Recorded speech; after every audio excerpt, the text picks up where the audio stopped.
Good evening, students. Once again, we are going to solve one more numerical question on electricity. So you can see here the circuit diagram.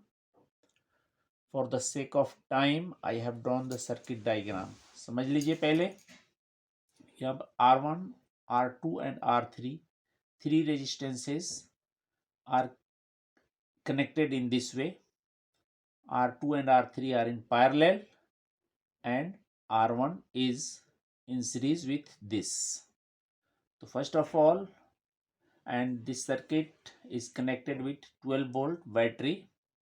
Circuit diagram is shown in the figure. You can see here. Here is ammeter to measure the value of current. So what is being asked? समझ लीजिए. In the given circuit, calculate equivalent resistance of the circuit. इस पूरे circuit का equivalent resistance आपको find करना है. तो for this student आपको करना ये होगा कि फर्स्ट ऑफ ऑल R2 और R3 जो कि पैरेलल में है उनका हम इक्विवेलेंट फाइंड करेंगे और लेट उनका इक्विवेलेंट R डैश है. तो 1/R dash is equal to 1/3 plus 1/6. R2 is 3 and R2 is 3 ohm and R3 is 6 ohm. तो ये दोनों पैरेलल में है तो इसलिए इनके लिए 1/R is equal to 1/R1 plus 1/R2 का जो फॉर्मूला है उससे ये निकल करके आएगा. तो अब इनका एलसीएम ले लीजिए. 1/3 और 1/6 एलसीएम हुआ 6. 3 2 जा यहाँ 2 आएगा. 6 1 जा यहाँ 1 आएगा. तो in this way 1/R dash is equal to 3/6. 3/6 का मतलब होता है 1/2. अब इसका ये भी 1/R1 है, ये भी 1/R2 1/2 है. इसको इससे आप आपको मिलेगा R dash is equal to 2 ohm. ये बहुत ही सिंपल है, ये तो सब कुछ समझता है. ठीक है. तो इस R3 और R2 और R3 मतलब 3 ओम और 6 ओम का इक्विवेलेंट रेजिस्टेंस 2 ओम हुआ. ये हमारा हो गया. लेकिन अभी हमारा इस पूरे सर्किट का इक्विवेलेंट रेजिस्टेंस नहीं आया. तो उसको कैसे निकालेंगे? अब R1 इस पूरे के साथ सीरीज में हो गया तो उसका इक्विवेलेंट के लिए हम क्या लिख लेते हैं? RS R1 plus R dash. R1 हमारा है कितना? 2 ओम. आपने 2 ओम लिख दिया और फिर अगेन R डैश जो आया है इन दोनों का इक्विवेलेंट वो भी 2 ओम आया है. तो ये हमारा हो गया 4 ओम. पूरे सर्किट का इक्विवेलेंट रेजिस्टेंस 4 ओम आ गया जो कि हमारा फर्स्ट पार्ट का आंसर हो गया. आई होप आप लोगों ने इतना समझ लिया होगा.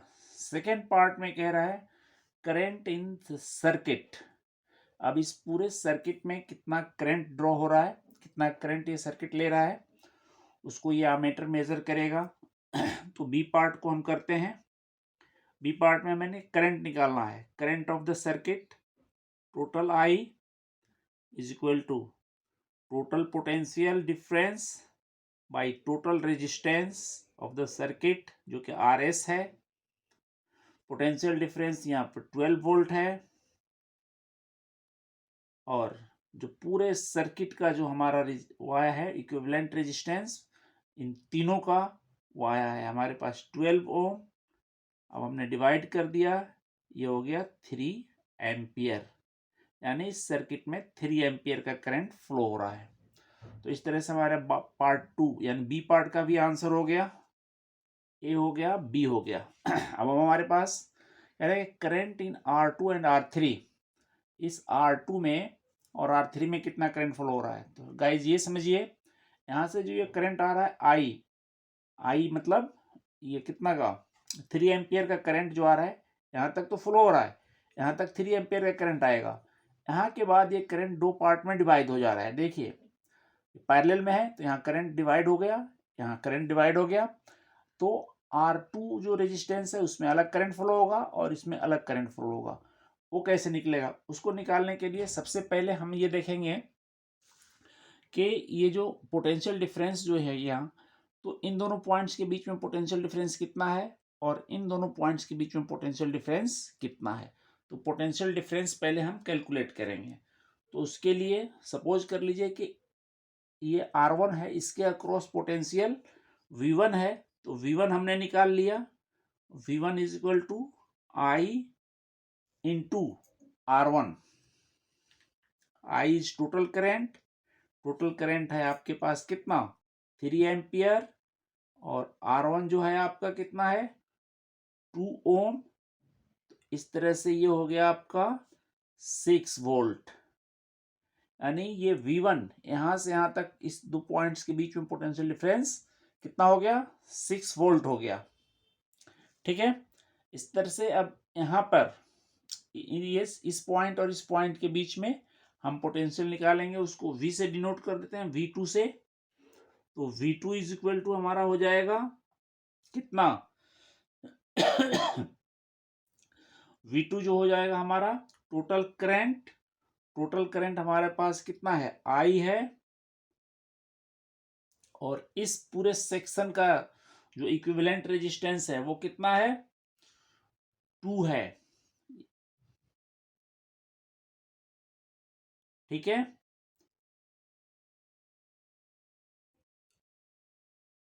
तो I का वैल्यू 3 रख दीजिए और 2 इसको रख दीजिए, कितना हो गया 6 वोल्ट।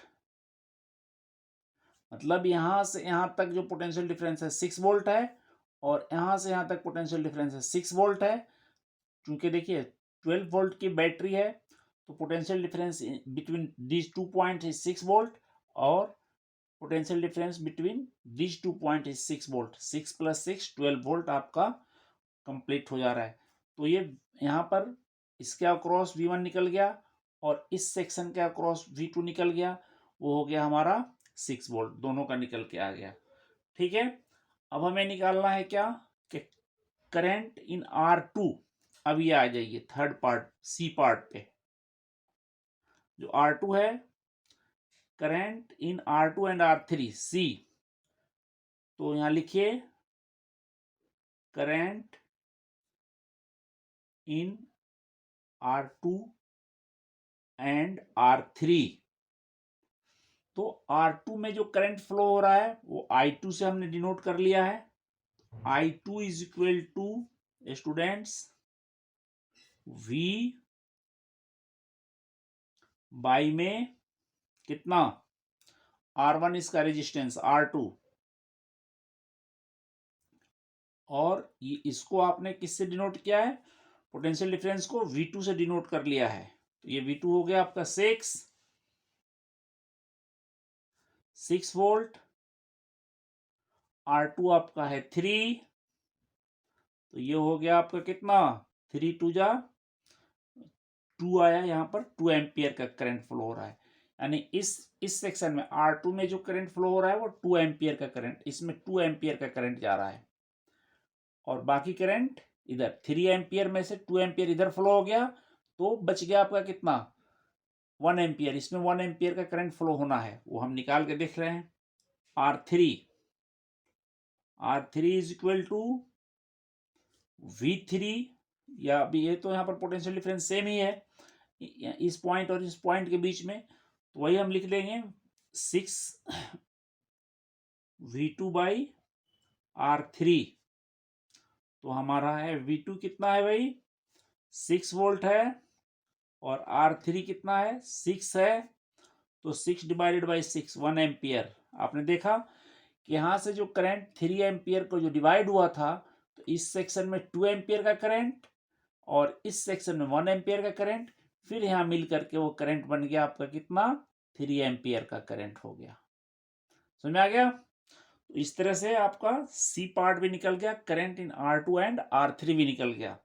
अच्छे से समझना है इसको, ये दोनों पैरेलल में है, इनका इक्विवेलेंट निकाल करके आपने लिखा कि ये 2 ओम हो गया। ठीक है, तो इसको आप हाईलाइट कर लो, 2 ओम हो गया। उसके बाद से टोटल कॉम्बिनेशन हो गया इसका 4 ओम हो गया। उसके बाद से total current in the circuit 3 ampere है। V1 यहाँ पर ये सेक्शन इसमें है कितना 6 वोल्ट है, और इस पॉइंट और इस पॉइंट के बीच में पोटेंशियल डिफरेंस सपोज कर लीजिए वो भी है आपका कितना 6 वोल्ट ही है, बिकॉज आपका 12 वोल्ट की बैटरी है, तो इस सेक्शन में अगर 6 वोल्ट हो गया तो इस सेक्शन में भी 6 वोल्ट होना ही होना है। तो ये हो गया। अब करंट हमने डिवाइड किया, यहाँ 2 एम्पियर का करंट हो गया किसमें, इस रेजिस्टेंस में 3 ओम वाले में, और 6 ओम वाले में करंट कितना, एक चीज नोट कर रहे हैं आप लोग, इसका रेजिस्टेंस कम है तो इसमें करंट ज्यादा जा रहा है 2 एम्पियर का, देखिए, और इसका रेजिस्टेंस ज्यादा है तो इसमें करंट कम फ्लो हो रहा है, यानी करंट जो है रेजिस्टेंस का इन्वर्सली प्रोपोर्शनल होता है। ये भी एक इंपॉर्टेंट रिजल्ट है। उसके बाद ये आपका सी पार्ट भी हो गया। हमारा heat produce in R1 in 1 minute, इस R1 में कितना हीट प्रोड्यूस हो रहा है 1 मिनट में, तो उसके लिए हमारे पास फॉर्मूला है। बोलिए क्या फॉर्मूला है, डी पार्ट यहां कर दे रहा हूं, बोलिए हीट प्रोड्यूस्ड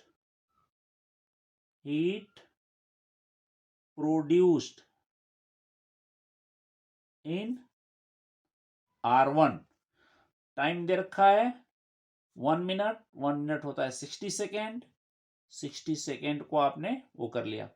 अब आइए फॉर्मूला सीधे रखिए, हीट प्रोड्यूस के लिए फॉर्मूला आपको बताया मैंने, I स्क्वायर आर टी। आई के वैल्यू हमारे पास कितना है भाई, करंट इस सेक्शन में जो फ्लो हो रहा है करंट वो है कितना 3 एम्पियर का, तो 3 square, resistance of this section is 2 और टाइम इज 60 सेकेंड। ये सब कुछ मल्टीप्लाई करके कितना हो जाएगा 9, 9 2 जा 18, 18 6 जा 108, 1080 जूल। तो ये हुआ आपका हीट प्रोड्यूस। सिमिलरली गाइस आप इस सेक्शन में भी अगर चाहें तो हीट प्रोड्यूस निकाल सकते हैं, इस सेक्शन में भी चाहें तो हीट प्रोड्यूस निकाल सकते हैं। तो हमने एक ही क्वेश्चन लिया स्टैंडर्ड, और एक ही क्वेश्चन में आपको पैरेलल और सीरीज का कॉम्बिनेशन का वो भी बता दिया, और उसमें हीट प्रोड्यूस भी निकाल गया। इस क्वेश्चन को खूब अच्छे से प्रैक्टिस करिए, अगर नहीं समझ में आता है तो कमेंट सेक्शन में लिखिए, मैं फिर से दोबारा समझाऊंगा। अगले क्वेश्चन में हम अगला जो वीडियो हम कल डालेंगे उसमें हीट और पावर पे बेस्ड कुछ क्वेश्चन कराएंगे 1-2। उसके बाद से आप लोगों को बायोलॉजी का एक चैप्टर लेंगे जो आप लोगों को हेरिडिटी एंड एवोल्यूशन बच्चों को बहुत टफ लग रहा है, तो मैंने सोचा है कि Mendel's monohybrid cross and dihybrid cross को खूब अच्छे से एक्सप्लेन कर दूं, ताकि बच्चों को 4-5 नंबर के क्वेश्चंस ऐसे हो जाएं। तो मैंने सोचा है कि इसके बाद हेरिडिटी एंड एवोल्यूशन, एवोल्यूशन तो ओमिट हो गया है, रिड्यूस कर दिया गया सिलेबस से, लेकिन हेरिडिटी वाले सेक्शन से हम करेंगे। Okay guys, thank you.